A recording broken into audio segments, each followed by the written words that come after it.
Hello and welcome to the Lesbian Lounge, a podcast for the girls who like girls. I'm your host and your resident lesbian big sister, Juliet Taylor, and I'm here to answer your guys' questions, give advice on your dilemmas, and of course, chat about your wildest lesbian dating stories. So grab a drink, get comfy, and welcome into the Lesbian Lounge. Welcome back, besties. How are we all doing? I, for one, am sore because on Sunday, it's now Thursday, but I'm still sore. On Sunday, I ran a 5k. Was it my first 5k? No, I don't think so. Of course it's not. I used to run competitively as a child. I was forced. I did not willingly choose to do that. And I am one of them people who looks at people who run and think, why are you willingly doing this? Especially when it's like raining or snowing. Like, why are you willingly putting yourself through that? But the weather in the UK at the minute, I don't know what's going on, but it's actually quite nice. I think up until like a few days ago, it had rained every single day in 2026. But the past few days, there has been sun. So let's just touch wood that the sun stays, because doesn't it just like change your mood? It just makes you like instantly happier when the sun is shining, happy endorphins, seasonal depression is gone. Happiness can come through. Yeah, we did our 5k. I ran it in, I think, 36 minutes, which I was fairly happy with considering I hadn't trained.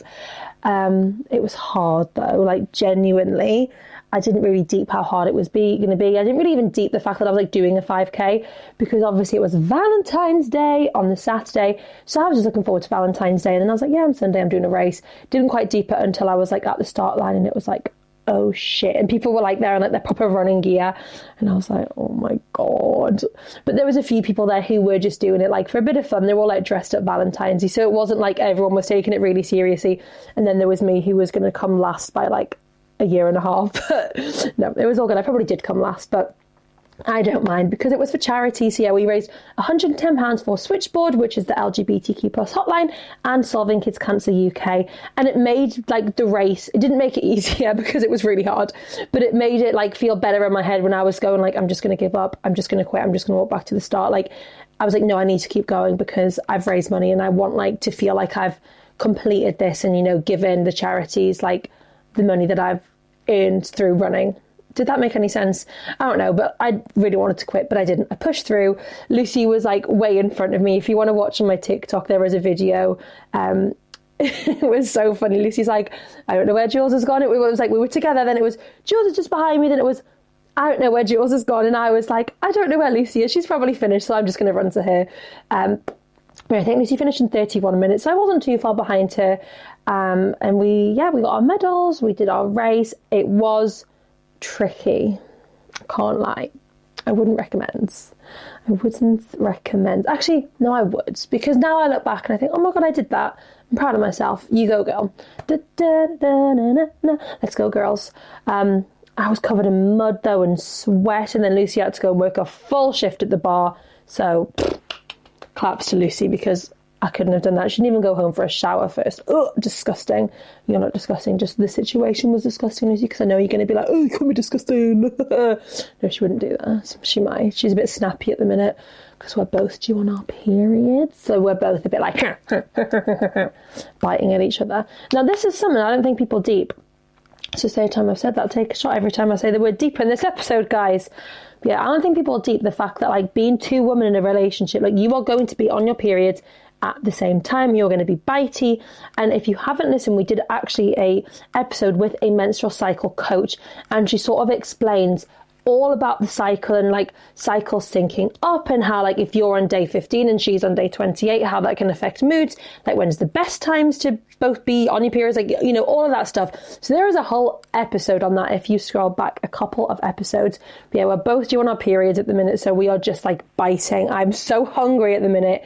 I'm eating so much food. Like literally I had 2 sweet treats yesterday, a muffin and another little tray bake. Oh my God. And today I'm filming on Tuesday. This obviously comes out on Thursday, but it's Pancake Tuesday. So I'm very excited to have some pancakes. I'm going to go to my granny's and have some pancakes today. So what a good day. Now, let me give you the Valentine's Day lowdown. So Lucy was in charge of organising Valentine's Day that was her thing. Like, she's never really done Valentine's. She's not really fussed by it. Whereas I was like, this is our first Valentine's together. I've never really had Valentine's being made a fuss of in a relationship before. So I was like, I want us to like have a really nice date. I'd love you to plan something. And she did.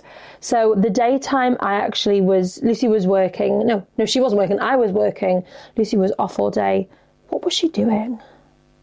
I don't even remember what Lucy was doing, but she was definitely off work because she took the whole day off to spend with me. And I was like, well, actually, I'm working till 3:30. But I was over like by the coast. So I had like a 5-hour break because I had 2 parties like spaced out. So I went to Tynemouth Market and picked up some goodies. I picked up these heart earrings that I'm wearing today. And I picked up Lucy this gorgeous silver chain necklace. She's been wanting one for a while. She got one from her granny as a present, but it was the links were a little bit, or the chains, whatever you call it, were like too close together. But I found her like the perfect sized one. So she loved that. And she got me a hamper full of goodies and like wrapped it up. You know how I was saying, like, I love the like novelty teddies that are like, you're my piece of cake or like whatever it is. And she got me one saying, you melt my heart. And it was a little cheese toastie. And obviously I love a cheese toastie. So I just thought that was like the most banging present ever. And there was like chocolates, there was bunting up in the room. It was just lush. So then for the evening, Lucy got us in a taxi. I didn't know where we were going. And our first stop was Full Circle Brewery.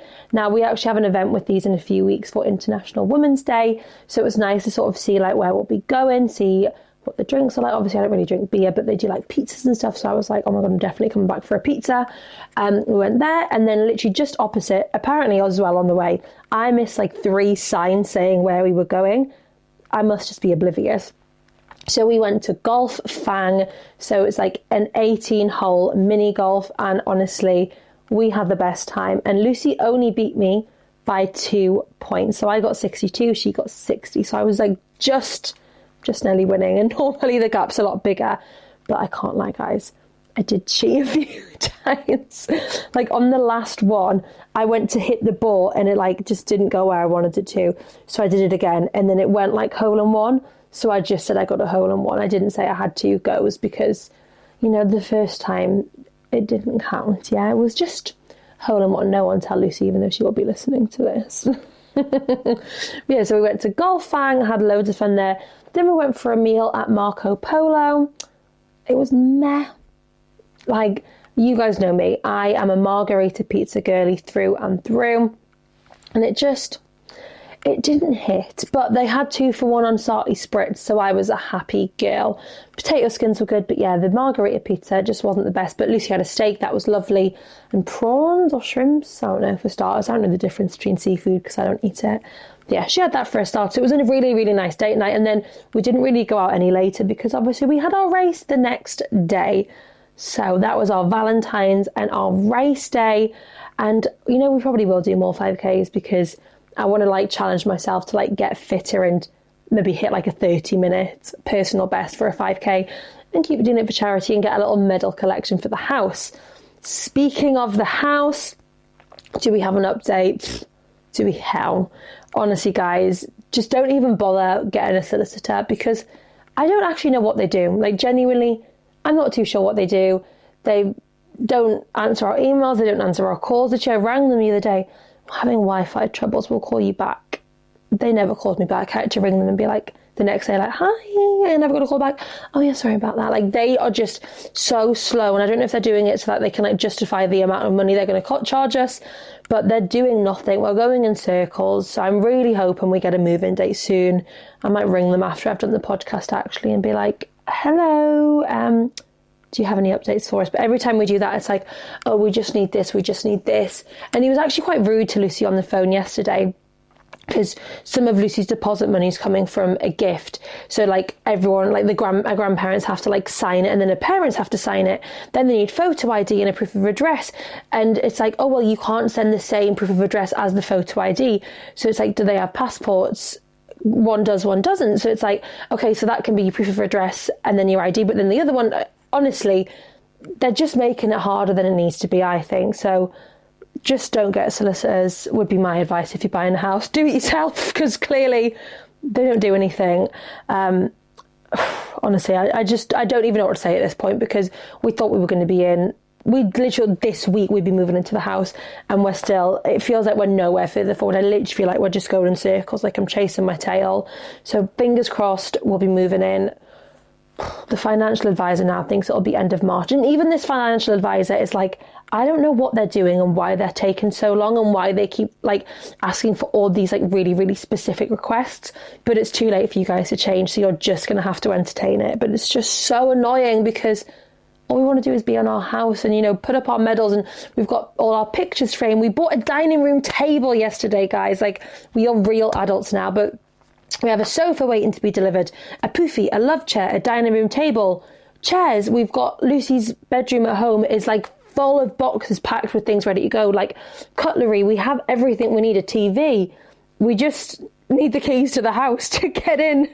So everyone just cross your fingers, say a little prayer for me that we get in the house soon, because I'm desperate for it. The cats are desperate. They're sick of being like locked in my bedroom at night because the dogs wander around. The cats are fine with the dogs. The dogs just think the cats are toys. So I wouldn't trust them being like out at night together.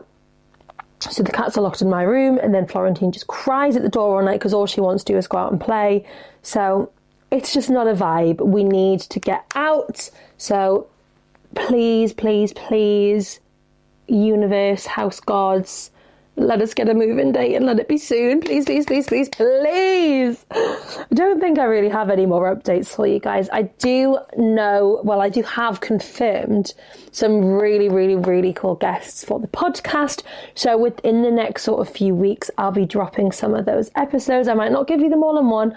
I might give you them on like drips and drabs, you know, a bit of clickbait, keep you all listening. But we have some big TV personalities joining us on the podcast. But without further ado, I think it's time we jump straight on into this week's episode. So this week's question of the week is, how many exes is too many when getting into a new relationship?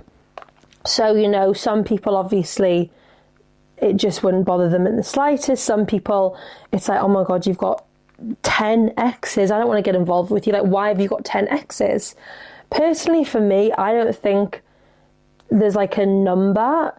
That my issue is that I like will need to ask you about every single ex. Like, I want to know their name, what they did for a job, how many times you had sex, like, did you fancy them? Did you really love them? How many times did you tell them you loved them? Like, were the dates really good? Oh my God, guys, the solicitors have just emailed us. Oh, shall we open it? Shall we see if we got a move-in date? Shall we see? Live on the podcast. Oh. We don't have a move-in date. Oh, wait. Wait. There's nothing to query. Okay. Guys, this is so exciting. Oh, as before, all else I would need from you, Juliet, is the Help to Buy ISA closing statements. I've ticked off the proof of funds so we can discuss a completion date. Ah! Yay! Oh my God, guys, we are getting this house. Lucy's calling me, shall we answer? Ah! This is live on the podcast. We're getting a house. Guys, I'm literally buzzing. I can't believe it. We're getting a house. Ah! Anyway, back to the question of the week. So, how many exes is too many when you're getting into a relationship? Like I was saying, my issue is I need to know everything about the exes, like date of birth, how stalk them on Instagram, everything. So I don't think for me there's like a number that would put me off, because even if it was one ex, like I'm going to do the digging and I'm going to piss myself off anyway, like realising that like you even had an ex, right? Like, you know, obviously your past doesn't define you and all that, but like I'm going to ask you the questions to put myself in a mood, because I'm just that type of girl. So let's see what you guys have said. It's hard to tell. It depends on how old she is and what she defines as an ex. So possibly more than 7. Yeah, that makes sense. Like if she's a bit older, chances are she's going to have more exes. And what do you define as an ex? Does it have to have been like a full-on relationship? Is it just people you've slept with, like situationships, things like that? So I think that's a good way to look at it. The number doesn't matter. The issue is if they constantly say it ended because they were a red flag. Okay, yeah, makes sense. So like you don't really care if they have like 27 exes. The issue is if she's going, oh my God, like they were all psychos, like they were all crazy, like, oh, red flags. And it's like, because you always know as soon as someone says like their ex is a psycho, their ex is a red flag, all of that stuff, you know full well like they were the issue, right? So makes sense. Depends on their age, but over 15 is a bit crazy. More than 10, I don't really care. You've got to kiss a lot of frogs. You know what? True, like you do. You have to kiss a lot of frogs to find your princess. You have to get through, you know, the shitty people. Like I made a TikTok ages ago being like, sometimes I remember I have to go easy on my girlfriend because I'm the first ever baddie she's been with, you know, like they have to kiss the ugly girls to finally find their most beautiful, gorgeous girlfriends, right? So X doesn't matter. Like the number of X's doesn't matter because they've still managed to get to you. I really don't care. I honestly don't mind how many exes you have. I'd say max 3 if you are 35 plus. Below that age, max 2. Okay, so you like them to have not too many exes. It doesn't matter to me. Everything goes out the window when you like someone. Hundreds, I don't really care. Everyone is allowed to have wild periods. As long as you're committed to me in the now, I'm good. Yeah, I like that. It's like you can have done whatever the fuck you want. You can have dated and kissed as many people as you liked. But as long as you're now 100% committed to me, you don't still text those exes, you're not still in contact with them, you're fully on me, then I don't care because you're with me, you're committed to me. Whereas the thing is, like, I love that. And I'm like, yeah, you're committed to me now. But I still will be like, what about so-and-so? Like, did you ever take her here? Like, ugh, but you did that with so-and-so. Like, I'm so toxic in that way. And I really wish I wasn't. And I have used my sort of like relationship coaching to help me through that because I understand it's such like it's a really toxic trait to have. And I'm not proud of that. But there's just something about my brain that needs to know like every little detail. And it makes me quite happy when I see like Lucy's exes. I'm like, oh God, it's like, I've got no competition, even though I know I don't anyway, because again, she's chose me. 10 is the limit because, like, how do you get through that many? There must be something wrong with you, not them. Okay. I don't care. I don't slut shame. And I've honestly never even thought about this. So quite a mixed response there, really. You know, there's a lot of people who really couldn't care less. A lot of people who, you know, say you could have 100 exes, you could have as many as you want. You could have done what you wanted. Like, we've all had wild periods. I don't care as long as you're committed to me. But then there's a few of us who are like, you know, 2 maximum. Like that's enough. Like if you've had more than that, like what's the problem? Because is it you? So a really like wide variety there. Again, for me, like I feel like if I'd got with Lucy and, you know, obviously the question always comes up, doesn't it? Like, how is that meant to not be a subject that you talk about when you're getting to know someone? Like, how many girls have you been with before me? Like, is this your first lesbian relationship? Like, whatever way you ask the question, it's always going to come up, do you know what I mean? In some way or the other. So say like me and Lucy were like still getting to know each other and it was like, oh, like, so how many girls have you been with before me? Oh, there's probably like 57. I'd be like, oh, 57. But I think what for me it would be, if you've been with 57 girls, and, you know, some are like one night stands, some like you've kissed, like they haven't all been like really, really like intense relationships. I think that's better for me. If you'd been in like that many really, really intense relationships, like full blown, like girlfriend, like on the Instagrams, I'd be concerned potentially as to why it's like, why have you constantly got into new relationships? Like, why is there so many, especially when you're still so young? Like, how quick are you going through these women? How fast are you jumping into new relationships? But I don't think it would stop me from dating someone. I think it would just, again, in the back of my mind, I'd be, you know, okay, like, what do they all look like? Are they all gorgeous and pretty? Like, do you miss any of them? Do you text any of them? Like, that is, for me, that's where my brain starts to get like, stressed. You still love me? Not so much like the actual number. For me, it's more the like what actually happened with them. But yeah, if someone's like, oh my God, like all my exes are psychos, like, that's normally when you're like, okay, so maybe you were the issue. Did you actually look at a mirror and go, hang on, am I the issue? Which I think is so important to be able to do. So important. Like, you know, we need to be able to acknowledge our flaws, acknowledge where we've gone wrong in past relationships. But hey, It's all good. It's all good. If you want 1,000 exes, if you want 100 exes, if you want 1 exes, if you want no exes. Because another thing, right, let's just put this into perspective. Say you got with someone who had no exes. Is that, again, going to change the dynamic of a relationship? Because you then know that this person doesn't have experience dating. Are they going to be wanting to, give the rest of their lives to you? Do they want to date around before they, settle down with the one? Do they have experience in navigating lesbian dating? Both being on your periods at the same time when you're biting and snapping at each other. Do you want someone who's maybe had a little bit of experience in the lesbian dating world, so you know that you both sort of know how to navigate it? So let's strap in and strap on for some dilemmas. Okay. I don't feel pretty enough to be attracted to women. I feel like they're all so out of my league and none of them would like me.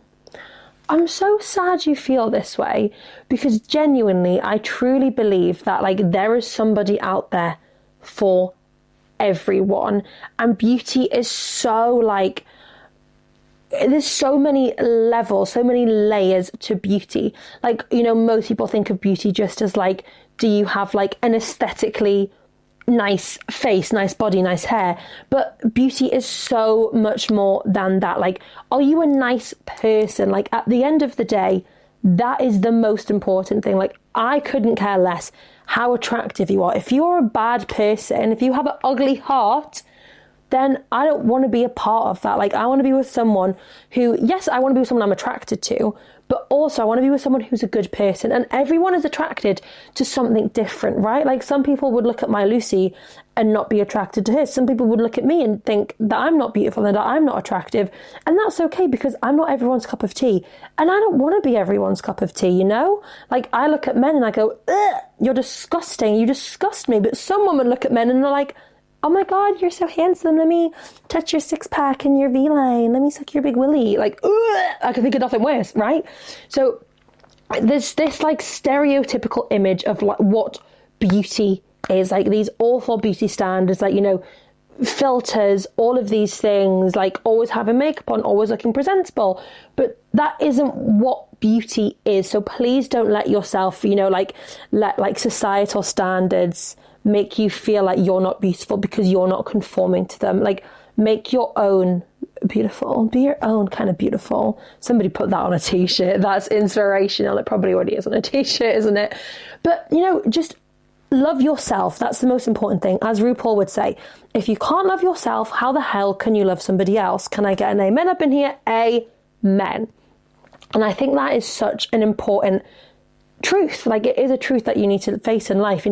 If you can't love yourself, if you can't look in the mirror and go, fuck me, I look fit as fuck today, it doesn't even have to be that level of confidence. Just being able to look in the mirror and go, you know what, I'm a nice person, I'm a good person, and that is enough to, sort of feel like you have love for yourself. Because if you don't have that, if, you just think, oh my God, I'm ugly, I don't like myself, I don't like who I am as a person, you're not going to be putting a good version of yourself out there on dates, are you? Going to be giving them this shy, awkward, not so confident version of yourself on a date. But if you can walk into a date going, you know what, I know I'm beautiful, and if you don't think I'm beautiful, that's fine. I don't want to go on another date with you, because I want to go on a date with someone who does think I'm beautiful and who likes me for who I am. And I'm not going to change who I am for anyone. I feel like this has got really deep, but genuinely, who cares if you're 4'3", 75 stone, have no hair, body hair falling down to the floor?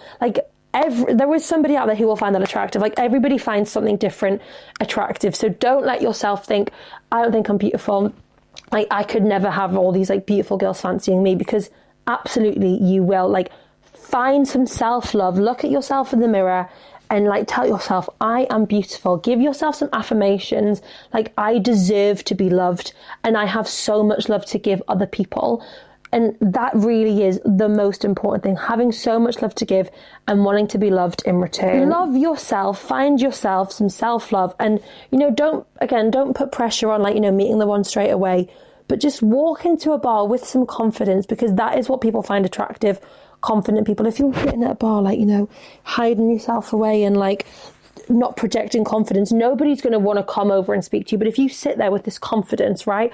I used to have a book when I was younger, and it told you like how to like do things with confidence. And I always do this one thing. It's like when you walk down the stairs, just stop at the top of the stairs, take in what's around you, and then walk down. It's like doing just things like that, just like help you feel more confident. They elevate who you are, like how you present yourself. So present yourself, drop my phone, present yourself with confidence. Even if you don't feel like you have confidence, fake it till you make it. What's that Rene Rapp quote? That's like, delusion.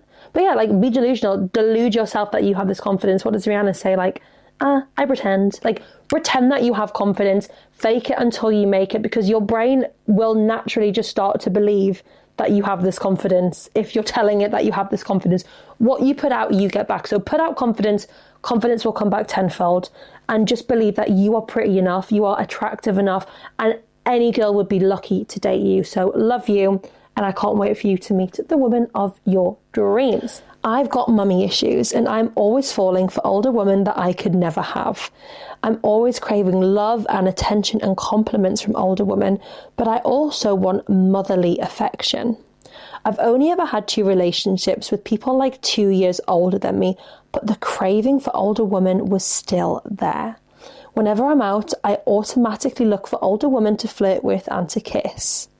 I'm in a 6-year age gap relationship right now, and I feel like that's okay because I'm usually falling for women around 20 years older, but the craving for older women is still there. Please don't judge because I never wanted to feel like this.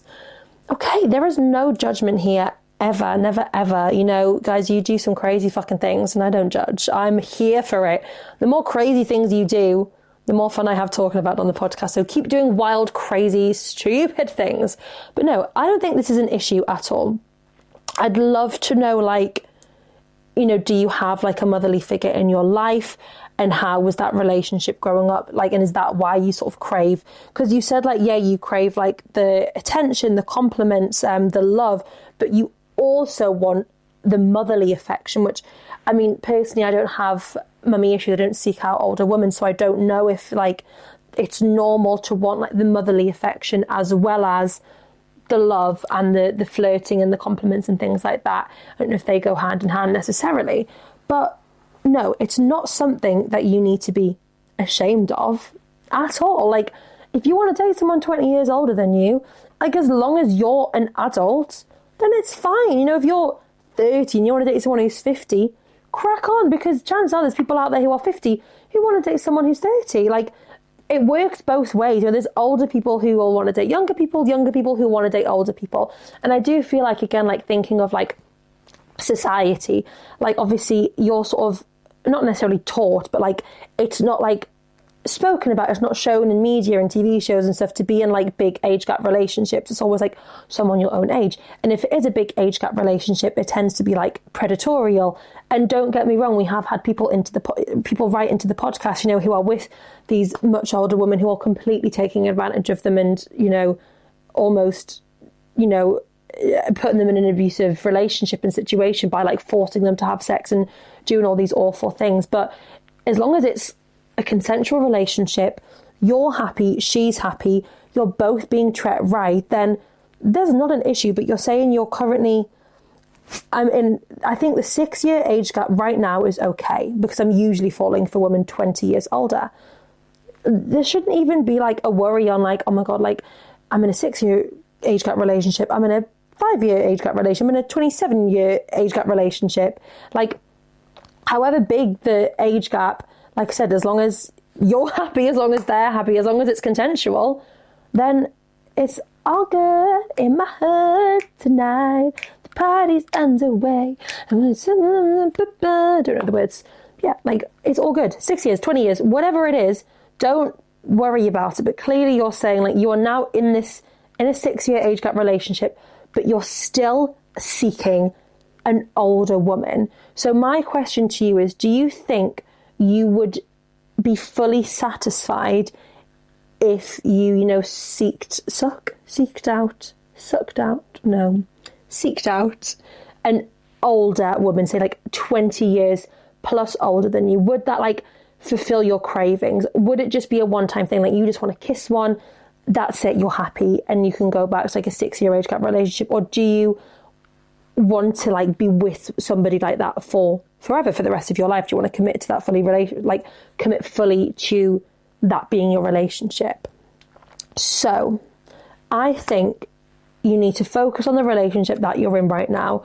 But, it's not fair to the partner that you're with if you're having these thoughts of being with other people. So what you really need to get clear on is, do I just like the idea of being with an older woman because, I crave that sort of motherly attention that maybe I didn't have growing up? Or do I genuinely really just want to date an older woman? You need to get really clear on if it's just a craving, if it's something that you'll have at once and it'll satisfy you, or is it even one of them things where, if you actually got it, would you be satisfied? Or are you always going to want to creep older and older and older, and is it ever going to fully float your boat and satisfy you?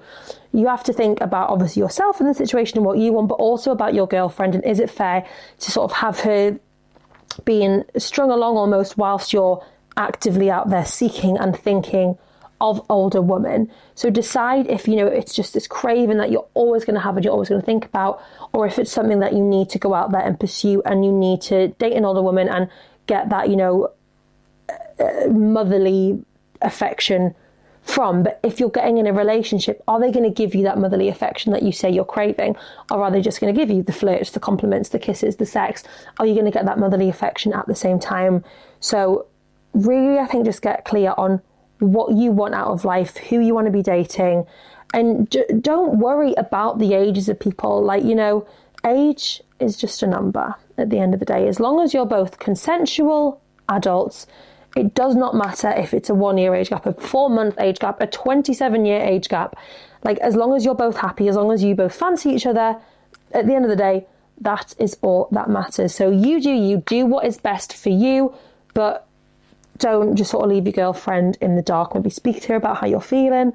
My struggles growing up, I feel like I've always had these really bad mommy issues, and I feel like all I need is motherly affection and attention always. And maybe she would be able to give you some of that, knowing that that's just what you've asked for. Maybe she'd, be able to mother you a bit more and be like, oh, I've run your bath for you. Little things like that are just things that anyone would do in a relationship, but also things that a mother would do at the same time. But it's definitely not strange. Don't convince yourself that you're broken, that you're wrong, because I know so many people who have mommy issues and who, actively fancy older women and have this oh my God, I want to be you, or I want to be with you, that sort of thing. But do not stress. It's all going to be okay. Please send us an update. Let us know what happens if you end up leaving your girlfriend and getting with someone a lot older, or if you've decided, that's a craving and I'm just going to let it be a craving. I'm not going to, jump on that. And I'm going to say with my girlfriend of 6 years, no, not of 6 years, who is 6 years older than me. Well, guys, thank you all so much for listening to this week's episode. Make sure you keep your ears and eyes peeled for our guests coming soon. Make sure you follow us on TikTok and Instagram at thelesbianlounge.podcast. Head to our link tree. You can send us your dilemmas, your questions, your stories. Do our Lesbian Lounge survey, as your answers will be used for the questions of the week. You can give us a 5-star review. You can comment and subscribe on YouTube. That was a mouthful. And I think that's everything. Just keep following along, because big things coming always. Love you all so much, and I'll speak to you all next Thursday for a brand new episode. Bye!